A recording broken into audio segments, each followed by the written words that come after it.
You think the problem is them, that they're shallow, loud, primitive. You tell yourself, I'm just too intelligent for these people. Convenient. It lets you keep your pride while you keep bleeding. Here's the lens you need. Intelligence doesn't make you fit the herd. Intelligence makes you visible as a threat. The herd isn't a club built on truth. It's a body built on stability. And stability comes from sameness, predictable reactions, predictable opinions, predictable loyalties. The moment you walk into a group and you don't mirror their emotional rhythm, you don't laugh at the right time, you don't nod at the sacred lies, they feel it. Not logically, viscerally. Like a predator feels a different heartbeat in the grass. Your mistake is thinking belonging is about competence. It's not. Belonging is about compliance. Most men never learn this because the herd rewards them for being tame. They get dopamine for agreement. They get warmth for repeating slogans. They get status for defending the tribe's illusions like a soldier defending a flag. The herd doesn't select for the smartest. It selects for the most useful and the least disruptive. So when you don't fit, it's not always because you're better. Sometimes it's because you're untrained in the real currency of groups, emotional obedience, and that's where you get trapped. Because the intelligent man who can't fit starts doing something pathetic. He starts negotiating with the herd using logic. He explains himself. He clarifies. He overcommunicates. He tries to be reasonable. He thinks if he just words it right, they'll understand. No, they won't. You're speaking in the language of surgeons to people who only respect tribal drums. The herd doesn't judge you by accuracy. It judges you by alignment. Let's make it sharp. Good in the herd is not morality. Good is safe. Good is agreeable. Good is won't expose us. And loyal isn't noble either. Loyalty is the leash you kiss because it comes with food. So when you bring intelligence into a herd environment, you're not bringing a gift. You're bringing a blade. You see patterns faster. You ask the forbidden questions. You notice contradictions. You refuse emotional bribery. You don't worship the group's sacred cows. And even when you're polite, you're still dangerous because you're not easily programmable. That's why you feel the subtle pushback first. The jokes, the dismissive tone, the social amnesia when you speak, the sudden shift in energy when you enter the room. They're not haters. They're immune cells. The herd has an immune system, and you are the foreign object. Here's the uncomfortable truth. The herd doesn't need to prove you wrong. It only needs to isolate you. Because isolation is how groups kill threats without touching them. They won't argue your point. They'll question your tone. They'll call you arrogant. They'll label you weird, intense, cold, negative. Not because those words are accurate, because those words are weapons. Labels are cages built out of reputation. Once your reputation is caged, your intelligence is irrelevant. And you, if you're still naive, will try to fix it by being nicer. That's how the trap tightens. The herd offers you a deal. Act smaller and we'll stop punishing you. So you dull your edges. You laugh at things you don't respect. You pretend not to see what you see. You join conversations you find disgusting. You become a diplomat to your own mind. That's what they want, not your friendship, your surrender.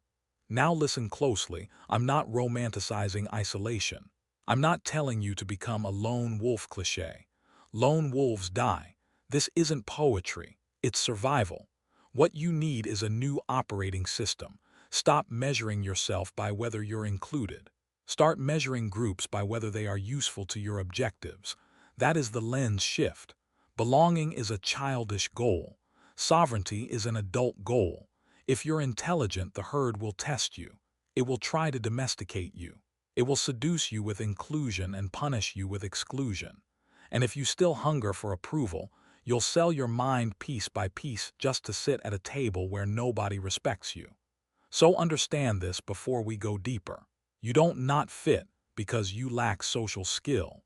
You don't fit because you're trying to bring truth into a system built to protect comfort. And comfort always votes against you. The first step is accepting a brutal reality. Fitting in was never the prize. It was the collar. In the next chapter, we rip open the mechanism, how the herd detects outliers, why it attacks them, and why your intelligence makes you the easiest target when you still crave belonging. You still think rejection is personal, that they don't like you, that you said something wrong, that you should have played it smoother. That's the first weakness the herd exploits, your need for a human explanation. The herd doesn't reject you because of who you are. It rejects you because of what you represent, unpredictability. And in group psychology, unpredictability is treated like infection. A herd is not built on truth. It's built on coordination. The group must move as one organism, one mood, one narrative, one enemy, one moral code, one acceptable range of thought. This is how weak individuals borrow strength. They fuse into a mass and call it community. So what threatens a herd? Not stupidity. Stupidity is easy. Stupidity is compliant. Stupidity is a warm, obedient animal. The threat is the man who cannot be easily synchronized. The outlier. Because the outlier forces a choice the herd hates, adapt or attack, and the herd doesn't adapt. Adaptation requires admitting the current system is flawed. That would mean losing status, changing beliefs, rewriting shared myths. Too expensive, too destabilizing. So it attacks, not with fists, with social surgery. Here is the mechanism. The herd maintains stability through an immune response that detects and neutralizes deviance. It doesn't need evidence. It needs signals. And you broadcast signals even when you're silent. You don't emotionally mirror them. Most men mirror like machines. They laugh when others laugh. They agree when others agree. They show outrage when outrage is demanded. It's not intelligence, it's survival. When you don't mirror, you create tension. They can't place you. They can't predict if you'll defend the tribe or expose it, so they mark you as unsafe. You ask questions that break the trance. The herd runs on trance states, shared assumptions, shared villains, shared hopes. When you question the trance, you don't look smart. You look like sabotage. You're not debating ideas. You're interrupting a ritual. And rituals don't tolerate interruption. They punish it. You're not bribed by belonging. This one is lethal. When a man doesn't respond to the usual rewards, approval, laughs, invitations, attention, he becomes impossible to control. And control is the herd's real religion. So the herd tries to create dependency. It tests you with small offers. Be one of us. If you accept, you're trainable. If you decline, you're dangerous. You notice what you're not supposed to notice. High perception is not a gift in social environments. It's a threat. You see the hidden hierarchies. You see who's performing. You see who's lying. You see the quiet insecurity under the loud confidence. You see the power games under the friendly conversations. Even if you don't speak, they feel exposed. And exposure is humiliation. Humiliation makes enemies. So what does the herd do? It doesn't argue with you. It reframes you. Because if they can't beat your logic, they will assassinate your social identity. That's the second mechanism, moral labeling. They will not say, he's right. They will say, he's arrogant, he thinks he's better than everyone, he's negative, he's socially awkward, he's intense, he's a know-it-all, he's not a team player. Do you see the pattern? None of those labels address your ideas. They attack your permission to speak. This is how the herd wins. It turns disagreement into character defect. It turns intelligence into ego. It turns independence into toxicity. Then comes the third mechanism, status containment. The herd has gatekeepers, men who protect the group's narrative because their status depends on it. Sometimes it's the loudest guy. Sometimes it's the funny guy. Sometimes it's the nice guy with social access. Their job is simple: keep the outlier from becoming influential. So they do one of three things: dismissal, act like what you said didn't matter; ridicule, turn your sharpness into a joke so others fear resembling you; isolation, exclude you from informal networks where real decisions happen. That last one is the clean kill, because you can't fight what you can't see. You just feel off. You feel drift. You feel doors closing quietly. And the naive man responds with the worst move possible: overcorrection.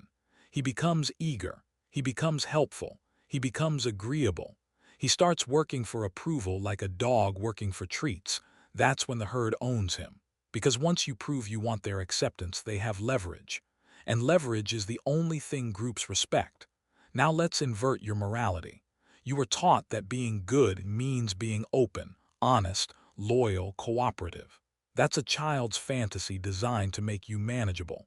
In real group dynamics, honesty is optional, loyalty is conditional, cooperation is a tool, goodness is a mask the herd uses to police behavior. The herd doesn't reward virtue. It rewards obedience disguised as virtue. So the intelligent man must learn a brutal upgrade. You don't seek acceptance. You seek position. Position is protection. Position is access. Position is freedom. And you don't get position by being liked. You get it by being hard to replace, hard to shame, and impossible to control without cost. That's the mechanism. The herd tries to make you controllable by attaching pain to deviation and pleasure to conformity. It's training, it's domestication. And your intelligence doesn't save you, because intelligence without strategy becomes a spotlight. It makes you more visible, more targetable, more isolated. If you're intelligent and still craving belonging, you are the easiest prey in the room. You will explain yourself into weakness. You will compromise yourself into acceptance. You will call it growth, but it's surrender. Next, we map the archetypes, the specific outlier patterns that trigger herd punishment, so you can identify exactly which version of you gets targeted and why. The herd doesn't hate you. It categorizes you. Groups are lazy machines. They don't analyze individuals deeply. They scan for signals, then slot you into a box that tells them how to treat you. If you trigger the wrong box, the punishment starts subtle at first, then systematic. You need to understand which archetype you embody, because each one draws a different kind of attack. Not because you're special, because the herd has standard procedures for neutralizing threats. The silent observer. You talk less than you should. You watch more than you should. You don't perform emotional loyalty on command. The herd experiences you as a security camera. You're the man who sits back, reads the room, and doesn't hand out free reactions. You don't validate their stories. You don't clap on cue. You don't give them the drug they crave, confirmation. So what do? They try to force a confession out of you. They bait you with questions. They provoke you with jokes. They attempt to shame you into explaining yourself. Because if they can't predict your thoughts, they can't control the narrative around you. If you stay quiet, they label you weird, cold, stuck up. Not because quiet is a sin, but because quiet is unreadable, and unreadable men are ungovernable. The silent observer is targeted with social pressure and character assassination.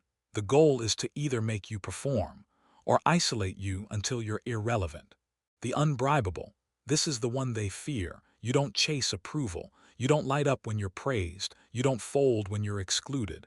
You don't barter your beliefs for belonging. You might even walk away. That terrifies them. Because the herd's primary weapon is social currency, invites, access, attention, affiliation. Most men can be bought with a seat at the table. The unbribable can't. So the herd switches tactics. It tries to make your independence look immoral. It rebrands you as selfish. It frames your boundaries as arrogance. It pretends your standards are cruelty. Why? Because if they can make the group hate you, they can justify cutting you out without guilt. The unbribable is attacked through moral campaigns, whispers, reputational poison, concern. The goal is to make others afraid to align with you, because you represent a possibility, living without permission. The pattern's here. You see the machine. You notice who really leads. You notice how decisions are made before meetings. You notice how values are used as weapons. You notice who's lying with a smile. You notice who's insecure under their confidence. And here's the fatal mistake. You think pointing it out will help. It won't. When you expose patterns, you expose the people who benefit from them. You pull back the curtain. You name the unspoken rules. And the herd doesn't reward truth-tellers. It destroys them. Because truth collapses the fantasy that keeps weak men comfortable. So they don't debate your observations. They attack your motives. They call you paranoid. They say you read too much into things. They dismiss your clarity as instability. The pattern seer is targeted with gaslighting and social invalidation. The goal is to make you doubt your own perception until you shut up and re-enter the trance. The sovereign. This is the final form and the most hated. The sovereign doesn't need to win arguments. He doesn't need to be understood. He doesn't need to be liked. He moves with internal authority. He gives respect strategically, not emotionally. He's calm under pressure, non-reactive under provocation, and he doesn't negotiate his identity. The herd reads that as domination, because most groups survive on a hidden agreement. We will all pretend we are equal so nobody feels inferior. The sovereign breaks that lie without speaking. His posture announces, I don't need your permission. So the herd attempts a direct strike, humiliation. They will try to trigger you into emotional display, anger, defensiveness, desperation, anything that proves you're just another needy man underneath. If they can make you react, they can reduce you. If they can't make you react, they go nuclear. Exclusion and alliance building against you. Not because you harmed them, because your existence threatens their control. Now understand the real point. You don't not fit because you lack social skills. You don't fit because you carry one of these threat signatures. And the herd's response isn't confusion, it's containment. So stop asking, why don't they accept me? That question is submission.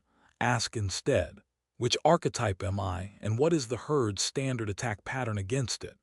Once you know that, you stop being emotionally surprised. And when you stop being surprised, you stop being controllable. If you still think this is just social awkwardness, you're unfit for reality. This is not about vibes. It's about an ancient pattern older than your modern vocabulary. The herd eliminates what threatens its stability. The herd doesn't exist to evolve. It exists to survive. And survival in groups depends on one thing above all: cohesion. Cohesion means shared belief, shared enemy, shared rules, shared moral theater. Anything that fractures the illusion is treated like treason. That's why history is filled with a repeating scene. The sharp mind doesn't get promoted, he gets punished. Not because the herd didn't understand him, because it understood him too well. The herd's prime directive: protect the story.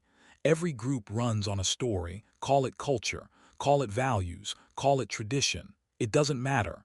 It's a narrative that tells members who's good, who's dangerous, what's acceptable, and what must never be said out loud. The story is not designed to be true. It's designed to be useful. Now understand the threat. The intelligent outlier doesn't just disagree with the story, he questions the machinery that produces it. That's not debate. That's arson. So the herd responds the only way it can, by attacking the outlier's social existence. Because if the outlier gains influence, the story collapses.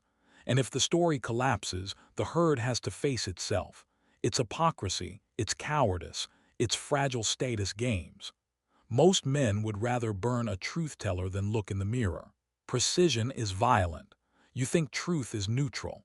It isn't. Truth is a weapon because it creates accountability. Accountability forces change. Change threatens those who built their identity on the old order. So when you speak precisely, you are committing a form of violence. Not physical, psychological. You're cutting through noise. You're exposing contradictions. You're revealing motives. You're showing that the nice behavior is strategy, not morality. That's why the herd hates precision. Precision removes ambiguity, and ambiguity is where weak men hide. A vague man can pretend. A precise man forces clarity, and clarity is the enemy of social comfort. The herd doesn't fear stupidity, it fears independence. Stupid men are safe because they require guidance. They follow trends. They borrow opinions. They don't challenge the hierarchy because they can't even see it. Independent men are dangerous because they don't need the herd's permission to think. And the herd cannot tolerate a member who is not dependent. Dependence is the glue. Dependence keeps people obedient. Dependence makes them protect the group even when the group harms them. Because leaving would mean loneliness, uncertainty, loss of identity. That's why the herd will always try to make you dependent before it tries to make you happy. It offers comfort, it offers belonging, it offers community. But the price is your mind, the crowd's favorite execution, moralization. Here's the elegant part of the herd's brutality. It makes its violence look righteous. It doesn't say, "We fear him." It says, "He's toxic." It doesn't say, "He exposes us." It says, "He's negative." It doesn't say, "He won't submit." It says, "He's arrogant." This is how the herd launders cowardice into virtue. It turns self-protection into ethics. It turns conformity into being a good person. It turns dissent into harm. So even as it destroys the outlier, it feels morally clean. And outsiders watch it happen and think, he must deserve it. That's the point. The social guillotine, isolation. In ancient times, groups killed threats with exile. Today, they do it with silence.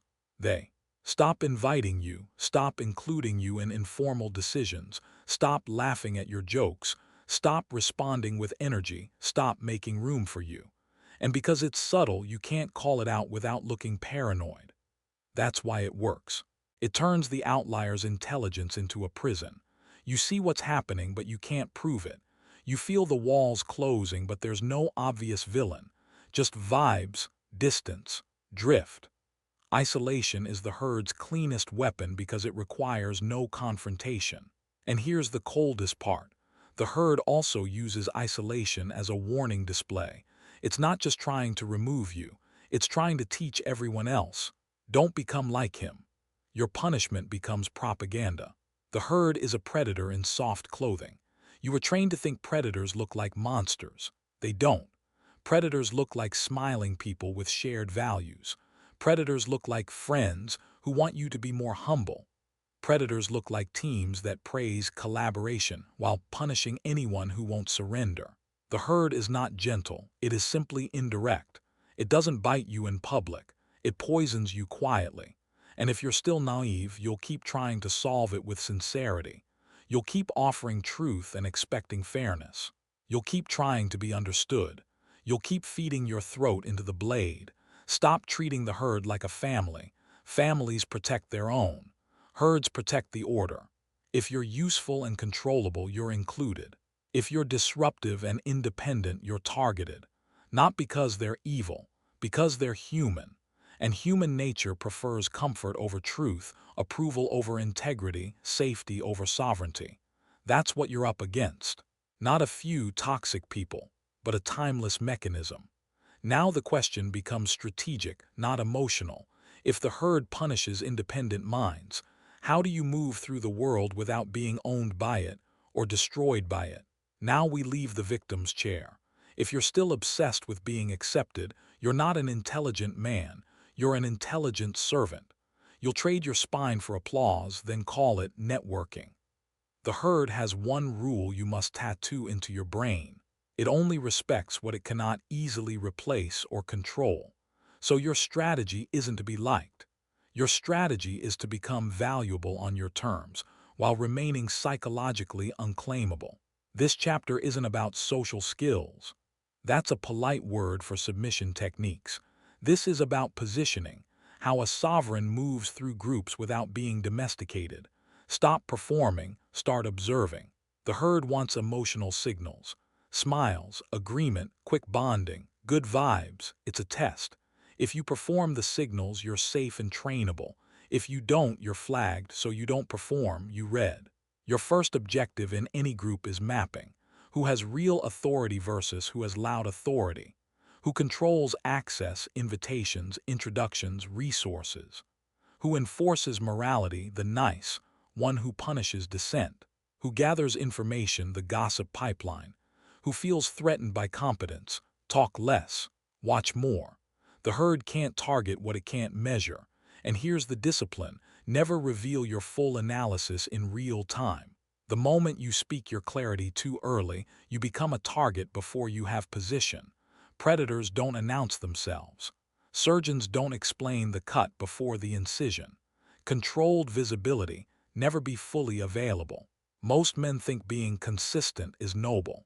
In group dynamics, full availability makes you cheap. If they can summon you whenever they want, your attention, your help, your emotional energy, you're not respected. You're used.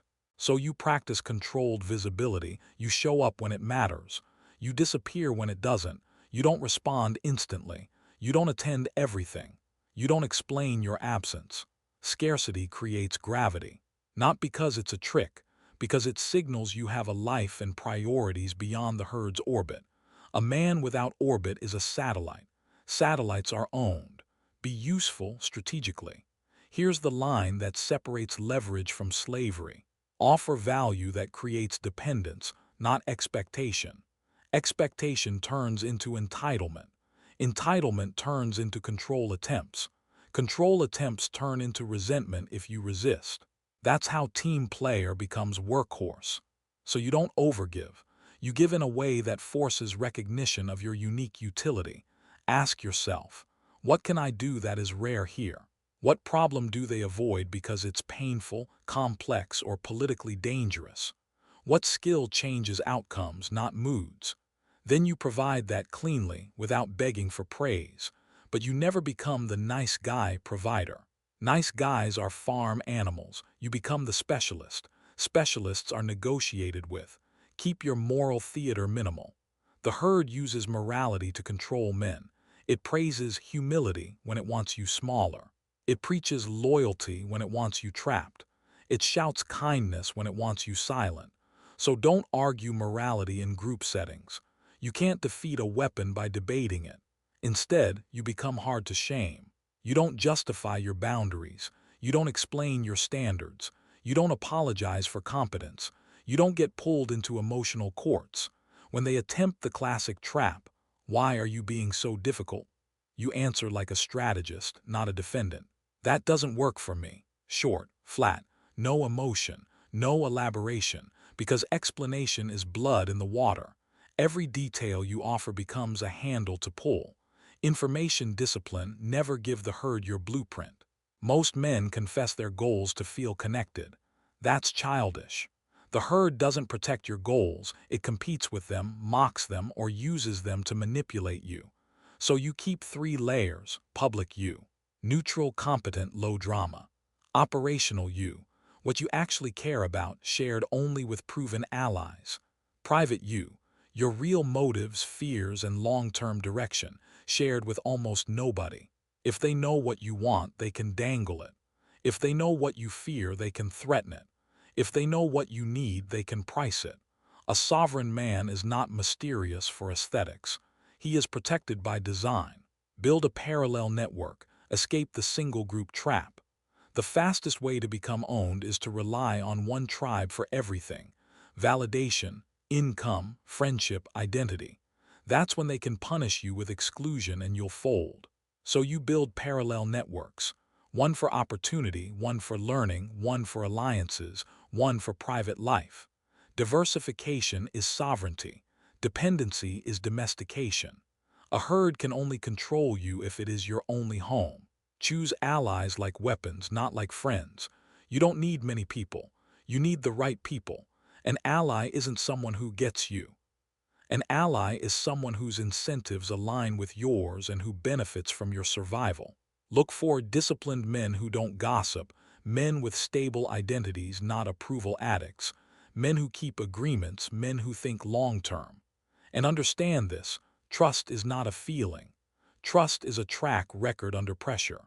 Never try to convert the herd. This is where intelligent men embarrass themselves. They see a flawed group and try to improve it. They teach, they correct, they reveal truth, they push reform. That's not leadership, that's suicide. The herd doesn't want to be saved. It wants to remain comfortable. If you want to influence a group, you do it indirectly, through results, through alliances, through strategic silence, through selective support. You don't announce the new order. You build leverage until the old order has to negotiate. This is what it means to be useful without being owned. You become valuable enough to matter, disciplined enough to resist control, and detached enough to walk away. And that detachment is the real power, because the herd's ultimate weapon is fear of exile. If exile doesn't terrify you, they lose their leash. This is the part most men refuse. Not because it's complex, because it's fatal to their favorite addiction, being seen as good. You've been carrying a quiet disease your whole life. You call it dignity. You call it values. You call it being a decent man. But under the surface, it's something uglier. You want to be understood. You want to be recognized. You want fairness to exist. You want loyalty to mean something. You want the world to reward truth. That hunger makes you controllable. The herd doesn't need chains. It just needs to pull on your need for approval and watch you walk yourself into the cage. So this chapter is an execution. We kill the identity that keeps begging the world to be moral. Accept the unspoken law: respect is not given for purity. You were trained to believe that if you're honest and loyal, you deserve respect. That's a child's contract. It was written for obedient men. In reality, respect is granted for leverage, competence, consequences, and scarcity, not for purity, not for sincerity, not for good intentions. The herd can admire your virtue and still crush you, because virtue without power is just a soft target. So the first identity death is this: stop treating moral behavior as protection. Morality is not armor. It's often bait. Kill the need to explain yourself. This is where intelligent men humiliate themselves. They get misunderstood and they rush to clarify. They speak more. They provide context. They list their intentions like evidence in court. They try to be reasonable. Every explanation is a confession. I need your approval. A sovereign man does not seek permission to exist. So you stop explaining your boundaries. You stop defending your tone. You stop clarifying your motives to people who benefit from misunderstanding you. You replace explanation with verdicts. No, that's not happening. I'm not available. That's not my problem. I don't agree. Short, cold, clean. If they don't like it, let them choke on it. That is the first test of sovereignty. Can you withstand disapproval without negotiating? Execute the fantasy of loyalty. Loyalty is a word weak men use to trap strong men. In a herd, loyalty is rarely mutual. It's a one-way tax. They praise loyalty when it benefits them. They abandon it when it costs them. So you replace loyalty with alignment. Alignment means I cooperate while incentives match. I disengage when they don't. I respect contracts, not emotional promises. I don't sacrifice my future for your comfort. This is not cruelty. This is reality. A sovereign man doesn't swear lifelong devotion to temporary people. Stop wanting to be liked, want to be unavoidable. Most men chase likability because they fear isolation. But likability is a leash. The moment you need to be liked, you'll adjust your words, soften your edges, betray your standards, tolerate disrespect. So you replace likability with unavoidability. Unavoidability is built from rare competence, reliable results, controlled access, and consequences for disrespect. When you become unavoidable, you no longer need to beg for inclusion. You become a factor. A factor doesn't ask to be invited. A factor changes the room by entering it. Let people misunderstand you on purpose. This is the final cut, and it burns. You have to accept that most people will never understand you, not because you're a genius, because understanding requires effort and humility, and the herd has neither. So you stop trying to correct their perception of you. If they call you cold, let them. If they call you arrogant, let them. If they call you intense, let them. Your reputation is not your identity. It's a shadow the herd uses to speak about you when you're not present. Shadows don't need your management. Your life does. When you stop fighting their narrative, you remove their favorite handle, your emotional need to control how you're seen. That is freedom. Replace the old identity with the sovereign template. After you kill the old self, you don't fill the space with emptiness. You fill it with a template. The sovereign man measures people by incentives, not words. Measures groups by utility, not warmth. Speaks in decisions, not justifications. Maintains emotional privacy. Builds leverage quietly. Walks away without theatrics. Doesn't need applause to act. This man isn't better. He's just harder to exploit. And that is the point. Because your previous identity was designed to be exploited, it wanted fairness. It wanted recognition. It wanted to be good. So it kept offering value to people who priced it at zero. Now, the new identity does something that terrifies the herd. It stops asking. No more begging to be included. No more proving you're not arrogant. No more chasing understanding. No more emotional bargaining, just movement, position, selection. Because here is the final inversion. The herd doesn't choose you. You choose the herd, and most of them don't make the cut. You now have the full transformation. Lens shift, mechanism, archetypes, threat escalation, strategic response, identity execution. You think the danger ends when you become sovereign. It begins. Because the herd can tolerate a weak man who complains. It can tolerate a smart man who stays harmless. It can even tolerate a bitter man who isolates himself and becomes irrelevant. What it cannot tolerate is a man who upgrades and still stands in the room. The moment you stop needing them, the entire power structure shifts, and that shift triggers retaliation. The first retaliation, they'll call your strength ego. When you stop explaining yourself, they'll say you're arrogant. When you stop being available, they'll say you're selfish. When you stop laughing at what you don't respect, they'll say you've changed. Of course you changed. That's the point. But understand the mechanism. They must reframe your upgrade as a flaw, because if your upgrade is valid, it exposes their weakness. And men hate mirrors that tell the truth. So they will attack your identity through language. Not because words matter, because words recruit others. They aren't trying to hurt you. They're trying to control how the room perceives you so the room stays safe. The second retaliation, they'll test your boundaries publicly. A herd tests sovereignty like a pack tests a new alpha. It pokes, it jokes, it interrupts. It challenges you in subtle ways that look harmless to outsiders. Why? Because if you fold once, the herd learns your price. If you react emotionally, the herd learns your trigger. If you defend yourself, the herd learns your insecurity. So your discipline must be surgical. You don't lash out. That's low status. You don't over-explain. That's submission. You respond with calm consequence, short denial, withdrawal of access, removal of cooperation. No speeches, no drama, just a door closing, because power is not volume. Power is withholding. The third retaliation. They'll offer you a promotion that is really a collar. Once they realize they can't shame you into obedience, they try the smarter trap, reward. They'll praise you. They'll invite you. They'll say you're one of us. Watch carefully. This is not love. This is acquisition.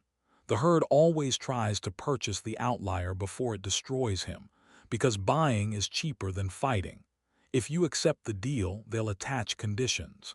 Just be more humble. Just don't be so intense. Just tone it down. Just be a team player.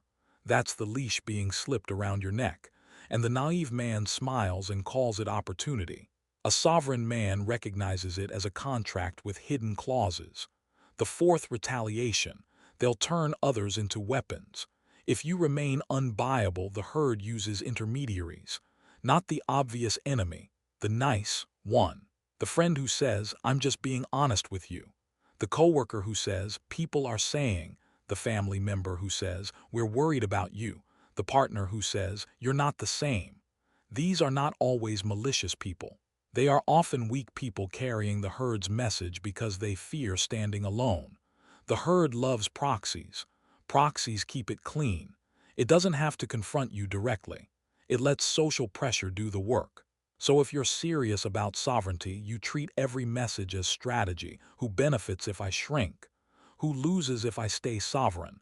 Who is feeding this narrative? You don't get paranoid, you get precise. The final warning. Your old self will try to return. Here's the most dangerous enemy, nostalgia. You will miss the comfort of being liked. You will miss the softness of pretending loyalty is real. You will miss the dopamine of being approved. That's your old identity begging to be resurrected.